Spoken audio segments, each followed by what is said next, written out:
दोस्तों आज जो आपका इंग्लिश का पेपर हुआ है 21 दिसंबर 2022 का डीएलएड सेकंड सेमेस्टर का, उसका पूरा सोल्यूशन यहाँ पे हम लोग देखने वाले हैं। बहुत ही जल्दी से फटाफट पूरा सही सोल्यूशन हम लोग यहाँ पे देखेंगे। तो चलिए देखते हैं। देखिए पहला क्वेश्चन आया था, what are the two receptive skills. तो दो रिसेप्टिव स्किल्स कौन कौन सी होती हैं? लिसनिंग होता है और रीडिंग होता है। तो ऑप्शन नंबर थर्ड जो हो जाएगा यह सही हो जाएगा। इसके बाद देखिए दूसरा प्रश्न है, doctor West method mainly focus किस पे करता है? तो डॉक्टर वेस्ट मेथड जो है वह स्पीकिंग पे फोकस करता है। ऑप्शन नंबर 3 सही हो जाएगा। इसके बाद देखिए choose the correct spelled word.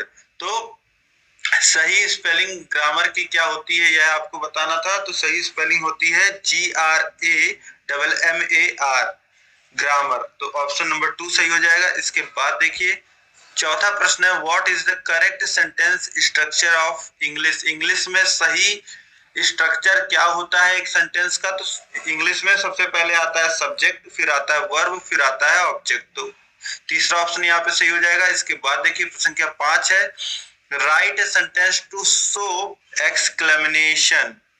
तो यहाँ पे एक्सक्लेमेशन मार्क जो होता है ऐसा सेंटेंस हमें यहाँ पे बताना था। तो यहाँ पे जिस सेंटेंस में इमोशन ज्यादा आता है वह सही होता है। तो हाउ स्वीट इज पायल। तो ऑप्शन 2 यहाँ पे सही हो जाएगा। इसके बाद देखिए very short answer type questions में देखिए प्रश्न संख्या 6 है, point out the adjective in the following sentence. आपको एडजेक्टिव बताना था। तो विशेषता यहाँ पे क्या है?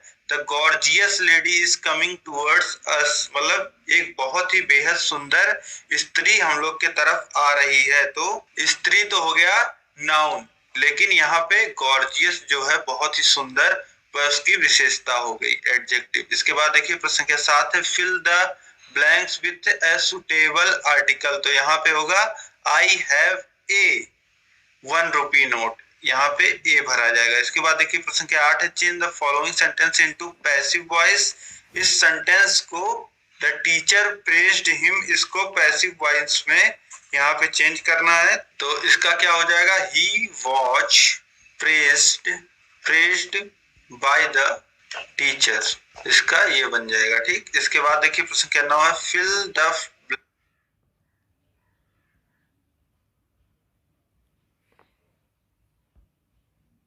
blanks with the correct form of verb. One of the boys in the college fallen ill. Has यहाँ पे यूज होगा has. One of the boys मतलब सभी जो लड़के हैं उनमें से एक लड़के की बात की जा रही है, इसीलिए यहाँ पे सिंगुलर लगेगा, हैज आएगा। इसके बाद देखिए संख्या 10 है, punctuate the following letter with the punctuation mark whenever necessary. Oh yes, said the father, I can at least do that much. तो यहाँ पे आपको देखिए कैसे लिखा जाएगा, यह लिखा जाएगा, पहले इन्वर्टेड कॉमा में आप लिखिए ओ यस, इसके बाद एक्सक्लेमेशन वाला मार्क आप लगा दीजिए, फिर इन्वर्टेड कॉमा बंद हो जाएगा। इसके बाद आएगा कॉमा, said the father, फिर आएगा कॉमा, फिर से इन्वर्टेड कॉमा में I can at least do that much, फिर ब्रैकेट क्लोज, ये वाला इन्वर्टेड कॉमा क्लोज, और यहाँ पे फुल स्टॉप लगा दीजिएगा। ठीक है, तो ये इस तरीके से हो जाएगा। इसके बाद देखिए change the following sentence into interrogative. Sentence में इसको चेंज करना है, इस सेंटेंस को, that deaf can not hear. तो इसको चेंज करना है आपको। तो ये हो जाएगा can the deaf not hear, question mark आ जाएगा यहाँ पे। ठीक, अब इसके बाद देखेंगे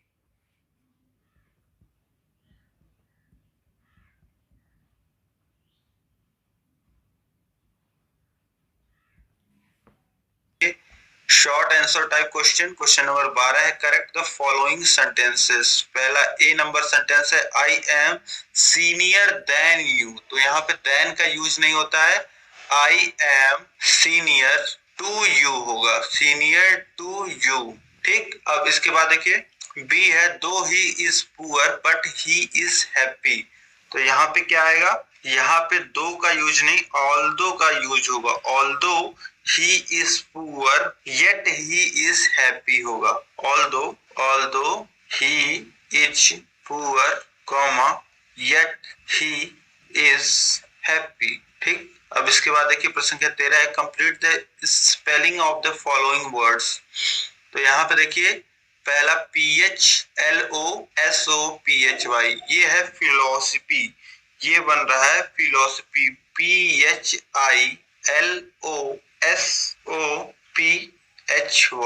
ये हो जाएगा फिलोसफी। इसके बाद का हो जाएगा अल्फाबेट, ALPHABET, अल्फाबेट हो जाएगा। ठीक, अब इसके बाद देखिए अगला प्रश्न है, प्रश्न संख्या 14, डिफाइन नाउन एंड इस टाइप विथ एग्जाम्पल। तो नाउन का डिफिनीशन यहाँ पे आपको लिखना है और इसके टाइप जो है पांचों टाइप, उसका एक एक एग्जाम्पल लिख देना है। तो देखिए नाउन का डिफिनीशन आप लिखोगे, इसका 1 नंबर आपको मिल जाएगा। Noun is the name of person, place और थिंग, ये तो शुरू से ही आपको याद है। इसके बाद काइंड ऑफ नाउन भी आपने पढ़ा है। कॉमन नाउन होता है, कॉमन नाउन में क्या आता है, जैसे boys, girl, city, book, river.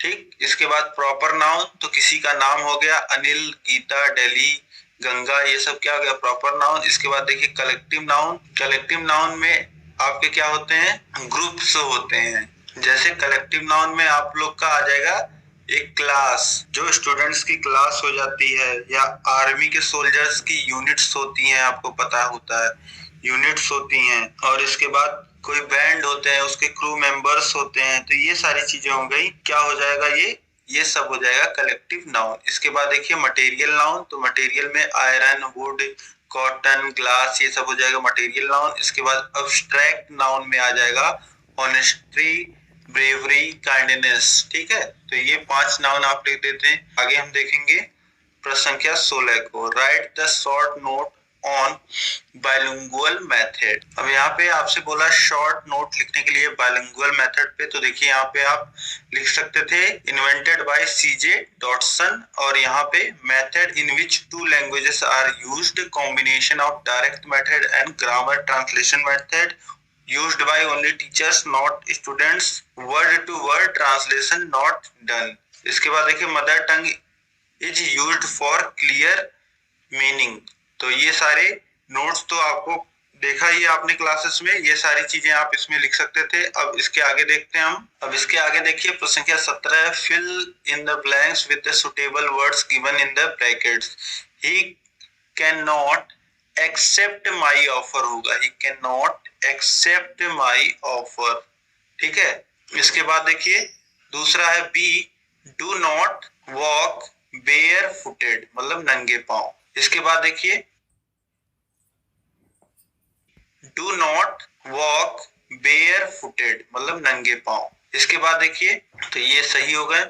इसके बाद देखिए प्रश्न संख्या 18 है, right one word for the following expression. पहला है ए गैदरिंग ऑफ स्पेक्टेटर और लिसनर्स एट ए परफॉर्मेंस। तो किसी परफॉर्मेंस पे लोगों का जो भीड़ होता है, जो लोग इकट्ठा होते हैं, उन्हें हम क्या बोलते हैं, उन्हें हम बोलते हैं ऑडियंस। तो इसके लिए आप वन वर्ड सब्स्टिट्यूशन में ऑडियंस लिख सकते थे। और बी के लिए the science of vegetable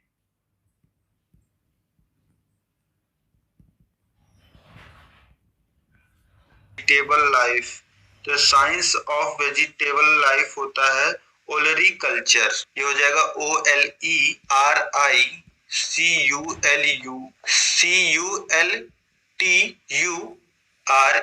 ओलरी culture. ठीक है, तो इस तरीके से 8 जो 18 प्रश्न थे आपके, सभी का आंसर यहाँ पे हमने देख लिया। उम्मीद है कि यह प्रश्न आपका जो पूरा प्रश्न पत्र है अच्छा हुआ होगा, आसान था। कंपेयर करें और वर्षों से हम, तो आपका पेपर काफी आसान था। अब उम्मीद है कि आप सभी ने कितना स्कोर किया है, ये आप मुझे कमेंट करके बताइए जरूर। आप लोग कमेंट करिएगा कितने मार्क्स आपके आ रहे हैं, और इस वीडियो को आपको अधिक से अधिक शेयर करना है अपने सभी फ्रेंड्स में,